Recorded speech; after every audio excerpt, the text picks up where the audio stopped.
পরিবেশ।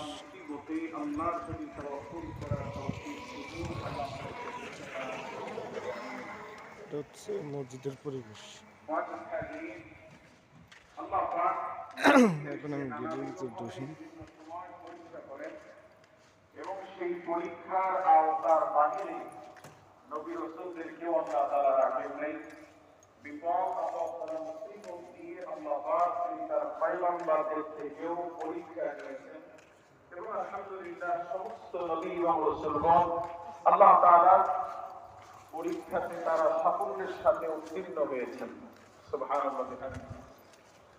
এত পরীক্ষা নিয়েছেন নবীদের কাছ থেকে আল্লাহ পাক বলছেন أم تريدون أن تسألوا رسولكم كما سئل موسى من قبل الله تعالى بولتن أم حسبتم أن تدخلوا الجنة ولما يأتكم مثل الذين خلوا من قبلكم مستهم البأساء والضراء وزلزلوا حتى يقول الرسول মসজিদের সামনে পরিবেশটা الله تعالى আমাদেরকে বলছেন তোমরা কি করে আশা করো যে তোমরা এত সহজে এমনি জান্নাতে চলে যাবে অথচ তোমাদের উপরে এখনো আল্লাহ